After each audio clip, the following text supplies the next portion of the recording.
అప్పుల బాధలు వెంటాడుతున్నాయా? అయితే 6 JVR వారి జాతిరత్నాలు ధరించండి. హలో అండి, అందరికీ నమస్కారం. నేను మీ కట్టా కార్తీక్. బిగ్ బాస్ షోని బ్యాన్ చేయాలి, ఈ స్లోగన్ రోజు రోజుకి పెరుగుతూ ఉంది. నేను హైదరాబాద్ బంజారా హిల్స్లో గజ్వేలికి సంబంధించిన కొంతమంది యువకులు కేసు కూడా పెట్టారు బిగ్ బాస్ని నిలిపివేయాలని. కొంతమంది ప్రజా ప్రయోజన వ్యాజ్యం కూడా, అంటే కోర్టులో పిటిషన్ కూడా దాఖలు చేసినట్టు తెలుస్తూ ఉంది, బిగ్ బాస్ని బ్యాన్ చేయాలి అని. ఎందుకు ఇంత పెద్ద ఎత్తున నినాదం వినపడతా ఉంది? ప్రత్యేకించి దివ్యల మాదిరి, రమ్య మోక్షకి బిగ్ బాస్లోకి ఎంట్రీ దొరికినప్పటి నుంచి ఈ స్లోగన్ పెరిగిపోతూ ఉంది. వాళ్ళ మీద కోపమా, బిగ్ బాస్ షో మీద కోపమా? నిజం తమిళనాడులో ఈ నాదం వినపడతా ఉంది, కర్ణాటకలో వినపడతా ఉంది. ఇది కారణాలు ఏంటి అనేది మాట్లాడుకునే ప్రయత్నం చేద్దాం. నాతో ఉన్నారు ప్రముఖ అడ్వకేట్, జనసేన అధికార ప్రతినిధి రజనీ గారు. మేడం నమస్కారం. నమస్తే కార్తిక్ గారు. మేడం, బిగ్ బాస్ని బ్యాన్ చేయాలి, ఈ స్లోగన్ రోజు రోజుకి పెరుగుతూ ఉంది. సోషల్ మీడియా వరకు పెరుగుతుందంటే అనుకోవచ్చు, కానీ బయట కూడా రోడ్డు మీదకి వచ్చి ఆందోళన చేస్తా ఉన్నారు, కేసులు పెడతా ఉన్నారు, కోర్టులో పిటిషన్ దాఖలు చేస్తా ఉన్నారు. కారణం ఏంటి అంటే ఏం చెప్తారు? నమస్తే కార్తిక్ గారు. ముఖ్యంగా దీన్ని ఒక ఎంటర్టైన్మెంట్ షోగా చూద్దామని ఎంత అనుకున్నా, అక్కడ జరుగుతున్నటువంటి వ్యవహార శైలి చూస్తుంటే రవంతా కోపం వస్తుంది సార్. ఎప్పుడు మా అభిమానంగా, నేను చాలా అభిమానించే సిపిఐ నారాయణ గారు అనుకుంటా, ఎప్పుడు పోట్లాడతారు. అసలు అది అసలు రియాలిటీ షోనా, వ్యభిచార కొంప అని కూడా మాట్లాడుతుంటారు. ఎందుకంటే ఒక ఇంట్లో ఇప్పుడు పర్ సపోజ్ మీ ఇంట్లో, మీ గదిలో మీతో పాటు ఇంకొక మహిళని తీసుకొచ్చి ఒక 100 రోజులు పెడితే ఏం జరుగుతుందని లోపల కెమెరా పెట్టి చూడడం లాగా ఉంటుంది సార్. అసలు ఎవరెవరినో తీసుకొచ్చి ఒక ఇంట్లో పెట్టి ఇక్కడే తినండి, ఇక్కడే ఉండండి, ఇక్కడే గొడవ పడండి, ఇక్కడే మాట్లాడుకోండి, ఆ షోని నేను బయటికి లైవ్ టెలికాస్ట్ చేస్తామంటే, ఒక ఇంట్లో తల్లిదండ్రులు, కుటుంబం ఉన్నప్పుడే 100 గొడవలు జరుగుతుంటాయి. కానీ గుట్టుగా బయట వాళ్ళు పాపం ప్రశాంతంగా ఉన్నట్టు ఉంటారు. సో అలాంటిది ఇక్కడ జరుగుతున్నటువంటి బిగ్ బాస్ షోలో వింత విచిత్రాలు. అసలు ఆవిడ ఎందుకు కోపడుతుంది? ఇతను ఎందుకు పోట్లాడుతున్నాడు? ఇదేంటి వీళ్ళిద్దరి మధ్య కొంచెం కెమిస్ట్రీ నడుస్తుంది. అసలు ఆలోచిస్తుంటే బుర్ర పోతుంది సార్. నెక్స్ట్ ఏం జరుగుతుంది? రేపు వైల్డ్ కార్డ్ ఎంట్రీలో ఎవరు పోతారు అని ఆలోచిస్తుంటే బీపీ రైమని పెరిగిపోతుంది, షుగర్ లెవెల్స్ డౌన్ అయిపోతున్నాయి. సో చాలా హెల్త్ ఇష్యూస్ కూడా వచ్చేసినాయండి. సరదాగా జబర్దస్త్ చూస్తే పక్క నవ్వుకుంటాం, అవి ఒక షోస్. ఈ బిగ్ బాస్ షోస్ చూస్తుంటే బీపీలు, షుగర్లు, టెంపర్లు, కోపం వచ్చి ఈ మధ్యకాలంలో రాళ్లేసి టీవీలు బాగలగొట్టిన వాళ్ళు కూడా ఉన్నారట. మెంటల్ వచ్చేసి ఎందుకు అరుస్తావు అని టీవీలో ఉన్నవాడితో వీళ్ళు పోట్లాడుతున్నారు. వీళ్ళు రాళ్లేసి కొడుతున్నారు టీవీల మీద. ఇంకొకళ్ళు అయితే అదేదో షార్ట్ ఫిలిమ్స్ చిన్న చిన్నవి వస్తుంటాయి చూడండి, అవేంటో అంటారు ఇన్స్టాగ్రామ్ రీల్స్. ఆ రీల్స్ లో ఆవిడ ఏడుస్తుంటది, అని ఏడుస్తుంటది. ఆవిడ భర్తను అడుగుతుంది. ఆవిడ ఏమంటుందంటే వీళ్ళెవ్వరు నాతో మాట్లాడలేదు అని అంటుంది అన్నాడు. అనగానే ఈవిడ కూడా అని ఏడుస్తుంది. నేనెందుకు ఏడుస్తున్నానో చెప్పండి అంది. అంటే ఎవరో రియాలిటీ షోలో ఒక ఆవిడ ఎందుకు ఏడుస్తుందో మీకు అర్థమవుతుంది, కానీ నేను ములుగుతుంటే ముక్కుతుంటే మీకు ఎందుకు తెలియట్లేదు అంటూ ఈ రీల్స్ వచ్చేసినాయి. అంటే ఇక్కడ ఎలా అవుతుందంటే, ఎంత ఇంట్రెస్ట్ గా చూస్తున్నారంటే బాగుంది, వాళ్ళకి రేటింగ్ పెరిగింది. అంటే రేటింగ్ పెరగడం కోసం అక్కడ పోనీ లోపలికి వచ్చిన వాళ్ళు ఎవరు? ఏమన్నా స్వాతంత్ర సమరయోధుల, లేకపోతే ఒక బెస్ట్ సింగర్, బెస్ట్ యాక్టర్, లేకపోతే ఏమన్నా బెస్ట్ పర్సన్స్ ని కూర్చోబెట్టినారా? అసలు ఏం జరుగుతుంది? అసలు దివ్యల మాధురి గారు, నిజంగా నేను మీ వ్యక్తిగత విషయాల్లోకి రావడం మాకు ఇష్టం లేదు. చట్టాలన్నీ, బలమైన చట్టాలన్నీ మీ పట్లే బలంగా ఉన్నాయి కాబట్టి అస్సలు మాట్లాడకూడదు.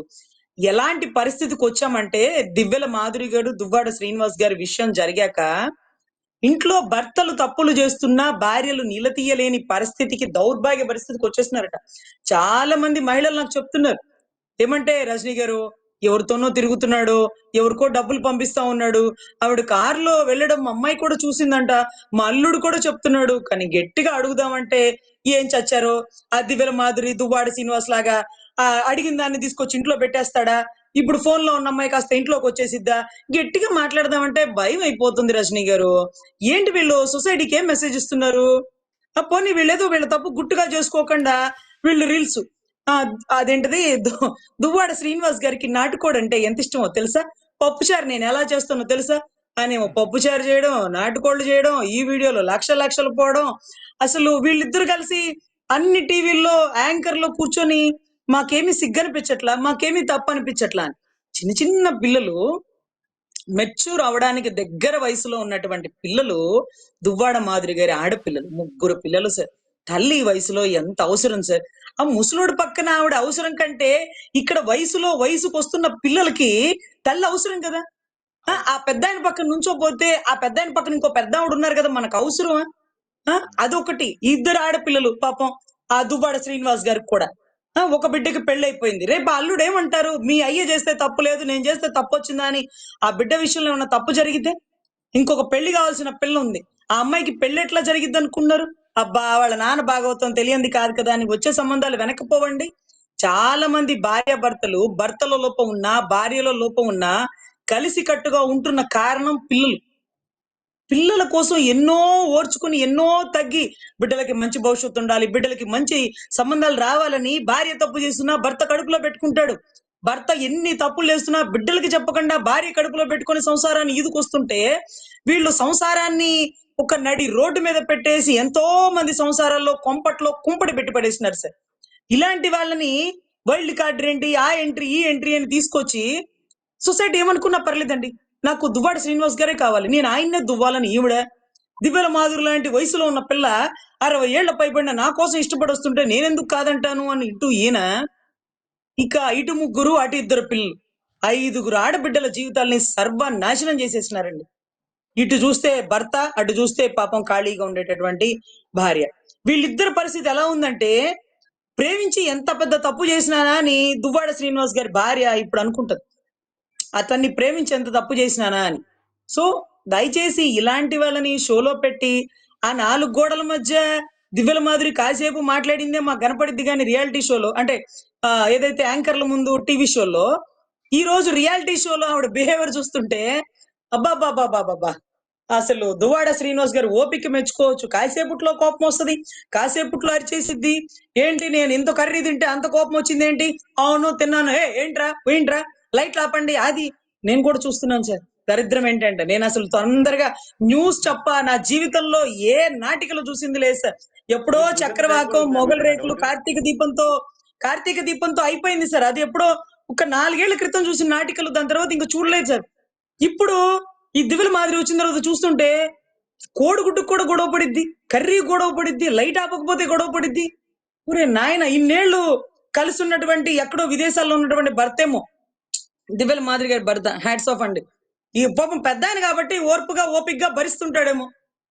ఎవరు మన దువ్వాడ ఆయన పెద్ద ఆయన అంటే మళ్ళీ ఊరుకోడేమోనండి, ఎందుకంటే సైకిల్ దొక్కేస్తూ యువతరానికి ఒక మెసేజ్ ఇచ్చేస్తున్నారు వీళ్ళు. ఇంకా కూడా చిన్ని దువ్వాడని దించాలంట భూమి మీదకి, చిన్ని దువ్వాడ.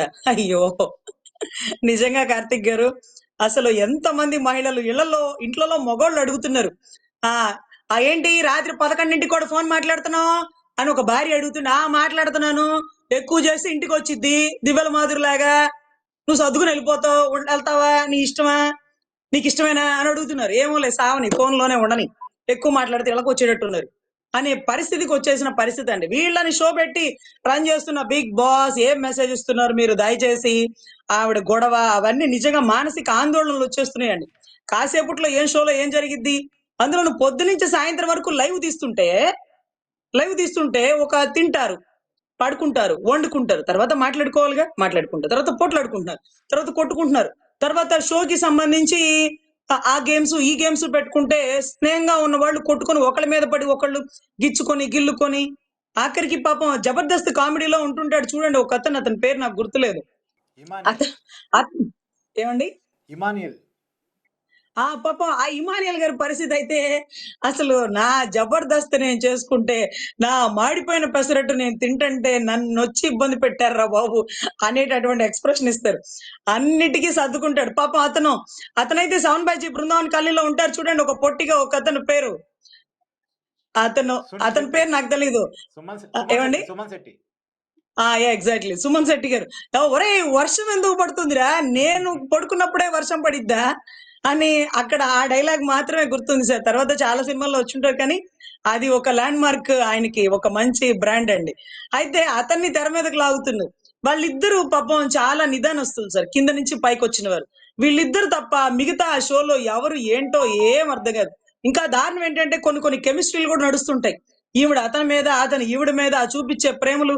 దరిద్రం ఏంటంటే మనకంటే ఎక్కువ మానసిక క్షోభకి ఆ కంటెస్టెడ్ పర్సన్స్ వాళ్ళ తల్లిదండ్రులు, వాళ్ళ కుటుంబ సభ్యులు, ఒకవేళ వాళ్ళకి పెళ్ళైతే వాళ్ళ భర్తలో, వాళ్ళ భార్యలో ఎందుకు అలా తయారయ్యో?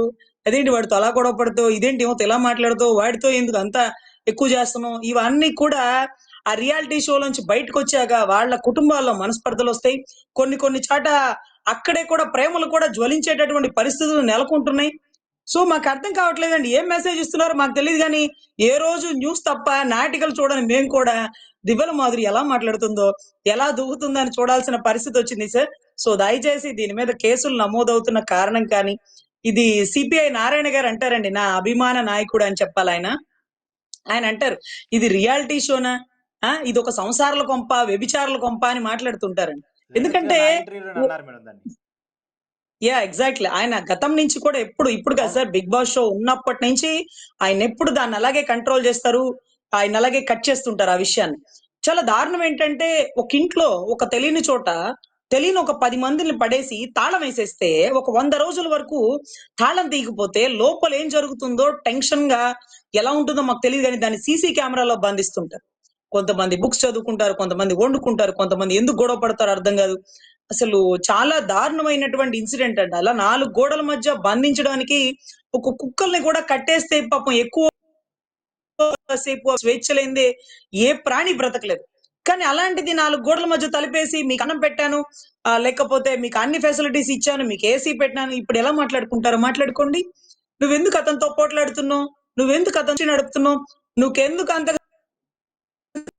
అదేంటి మ్యాక్స్ చేస్తున్నావు అన్నట్టున్న పరిస్థితులండి. సో ఇవన్నీ బిగ్ బాస్ షోలో అడగడం, బిగ్ బాస్ మీకొక టాస్క్ పెట్టినాడు. ఈరోజు బిగ్ బాస్ వస్తున్నాడు. ఏంటో చాలా దారుణం. ఇలాంటి షోలు పెట్టకూడదు. సరదాగా జబర్దస్త్ వస్తే నవ్వుకుంటుంటాం. కానీ ఈ షో వస్తే బీపీలు పెరిగిపోతున్నాయి, షుగర్‌లు డౌన్ అయిపోతున్నాయి. ఏ ఎప్పుడు టీవీలు చూడని మాలాంటి వాళ్ళం కూడా ఏం జరుగుతుందా? కాదు మేడం. ఎందుకిలా చేస్తున్నారు? ఎంటర్‌టైన్‌మెంట్ షోలో కూడా సెన్సార్ ఉండాలి అనేటువంటి ఒక డిమాండ్‌కి మీరేమంటారు? సార్ అసలు సెన్సార్ ఒక్క సినిమాలకి తప్ప యూట్యూబ్ ఛానెల్స్‌కి లేదు సార్. అదే దౌర్భాగ్యం. లేకపోతే షార్ట్ ఫిల్మ్స్‌కి కూడా లేదు. ఎట్లంటే అట్లా వచ్చేస్తున్నాయి. ఏదంటే అది మెసేజ్ ఇచ్చేస్తున్నారు పబ్లిక్‌కి. ఇప్పుడు అక్కడ ఇస్తున్నటువంటి పబ్లిక్ మెసేజ్ ఎలా ఉందంటే, అది దాని గురించి మనం మన సమయాన్ని వృధా చేస్తూ ఎక్కువ ఆలోచిస్తున్నాం. ఆ ఎక్కువ ఆలోచించే విధానం ఎలా ఉంది అంటే, అక్కడ చెప్తున్నాం కదా! ఒక రియాలిటీ షోలో ఒక ఆవిడ ఒక షార్ట్ ఫిల్మ్స్ కాదండి. ఒక ఒక ఒక చిన్న చిన్న వీడియోస్ వస్తుంటాయి చూడండి. అలాంటి దాంట్లో వస్తుందండి. ప్రతీదీ కట్ చేసి దాన్ని ఏం జరుగుతుంది? ఏం జరగబోతుందని ఆలోచన మన విలువైన సమయాన్ని, మన కుటుంబానికో, మన ఉద్యోగానికో, పర్యావరణాన్ని కాపాడడానికో, సొసైటీకి ఒక మెసేజ్ ఇవ్వడానికో, ఒక ఆధ్యాత్మికతతో ఇవన్నీ వదిలేసి ఒక పనికిమాలిన 'బిగ్ బాస్' షోలో ఏం జరుగుతుంది? ఏం జరగబోతుంది? ఆవిడెందుకు కోప్పడుతుంది? ఆవిడ కోపంలో ధర్మం ఉందా? ఆవిడ కరెక్ట్ కాదా? మంచిదా? మనకెందుకు సార్? ఒక సినిమా గురించి మనం ఆలోచించం. ఒక నాటిక గురించి ఆలోచించం. ఎందుకంటే సీరియల్‌లో వాళ్ళు డైలాగ్ చెప్తేనే వీళ్ళు చెప్తున్నారని మనం ఫిక్స్ అయిపోతాం. ఏం జరుగుతుందని టెన్షన్ పడొచ్చు. కార్తీక దీపంలో కార్తీక్ దీపని వదిలేస్తాడా లేదా అని ఆలోచించొచ్చు. కానీ అసలు వాళ్ళు ఎందుకు నటిస్తున్నారో అది రియల్‌గా నటిస్తున్నారు. అది నటన కాదు. రియల్‌గా జరుగుతుంది. అంటే ఆవిడ ఇతని కోపం తెప్పిస్తుంది. ఇతను ఆవిడకి కోపం తెప్పిస్తున్నాడు. వీళ్ళ మధ్య కెమిస్ట్రీ నడుస్తుంది. చెత్తాచెదారం అండి. దీని గురించి ఆలోచిస్తూ మన మైండ్ ఖరాబ్ అవుతుంది. మన విలువైన సమయాన్ని ఒక పనికిమాలిన చెత్త షో మీద కాన్సంట్రేట్ పెడుతూ సమయాన్ని వృధా చేయడం తప్పు. సొసైటీలో పిల్లలు పాడైపోతున్నారనేది వాస్తవం. దీనివల్ల మైండ్ పోతుంది కాబట్టి దయచేసి ఇలాంటి షోలను ఎంటర్‌టైన్ చేయకండి. మీ రేటింగ్ కోసం ఇంకా 'బిగ్ బాస్' పాపులర్ అయిపోయింది కేసులు పెట్టడం వల్ల. ఓ 'బిగ్ బాస్‌లో' షో అవునా? 'బిగ్ బాస్' షో మీద కేస్ పెట్టారు. ఏమైంది? అంటే చాలా జరుగుతున్నాయి. ఏం జరుగుతున్నాయి అని మేము ఓపెన్ చేసి చూస్తే దివ్యల మాధురి గారి ఎంట్రీ వచ్చింది. ఈ మధ్య కాలంలోనండి. ఒక 4, 5 డేస్ నుంచి అనుకుంటా. ఈ అవును. కేసులు పెడుతున్నారు. ఆవిడ ఎంట్రీ తర్వాత ఎవరావిడ? సొసైటీకి ఒక వీరోచితమైన కార్యక్రమం చేసిన ఆవిడ. ఎదిగిన బిడ్డల్ని ఎదిగే వయసులో, ఎదిగే టైంలో వదిలేసొచ్చి దువ్వాడ గారికి ఒక చిన్న దువ్వెన కొనిస్తానన్నట్టుగా ఒక చిన్న బిడ్డని గనిస్తాను అంటూ ఆవిడ ఒక బిడ్డకి పెళ్లి చేయాల్సినటువంటి బాధ్యతను వదిలేసి, పెళ్ళైన బిడ్డకి మంచి చెడులు జలపాల్సిన తండ్రి స్థానంలో ఉన్నవాడు, ఒక వయసులో ఉన్న బిడ్డ నన్ను కోరుకుంటుంది. ఒక వయసులో ఉన్న మాధురి గారు నన్ను కోరుకుంటున్నారు. నాకిష్టం అంటూ వీళ్ళిద్దరూ ఏదో బట్టల షాప్ ఓపెన్ చేసినారు. ఆవిడేమో పప్పుచారు వండిద్ది. దువ్వాడ గారికి ఇష్టమని నాటుకోడి పులుసు ఎలా వండాలో తెలుసా అంటది. ఇవన్నీ చూస్తుంటే ఎవరు ఈవిడ అంటూ వీళ్ళ మీద ఎన్ని ప్రచారం జరిగినా సరే వాళ్ళకి కనీసం సిగ్గు అభిమానం అనేది లేదు సార్. మనం సొసైటీకి ఏం మెసేజ్ ఇస్తున్నాం, వాళ్ళు చేసింది తప్పు అనను సార్, కానీ ఆ తప్పుని 4 గోడల మధ్య చేయాల్సింది ఒక ఒక 70mm సినిమా చూపిస్తున్నట్టు సొసైటీకి చూపిస్తుంటే మగవాళ్ళు విచ్చలవిడైపోతున్నారు. తప్పు అని చెప్పాల్సినటువంటి ఆడవాళ్ళు నోరెత్తలేని పరిస్థితిలో ఉన్నారు. అందరిలో ఇదే జరిగితే ఏం చేయాలి? మేమేమి చట్టపరంగా చర్యలు తీసుకోవడానికి లేదా అనే పరిస్థితిలో వచ్చేసినారు సార్. సో ఖచ్చితంగా దీన్ని మనం ఖండించాలి. కుటుంబ వ్యవస్థ నాశనం అయిపోతుంది. ఈ బిగ్ బాస్ షోల వల్ల ప్రజలు ఆలోచించి ఆ షోలో ఏం జరుగుతుంది, పనికిమాలిన చెత్త మీద వారి విలువైన సమయాన్ని వృధా చేస్తున్నారు. కాబట్టి ఈ షోని బ్యాన్ చేయడంలో ఏమాత్రం సందేహించేది లేదండి. ఇది చాలా తప్పు. Thank you madam. నమస్తే.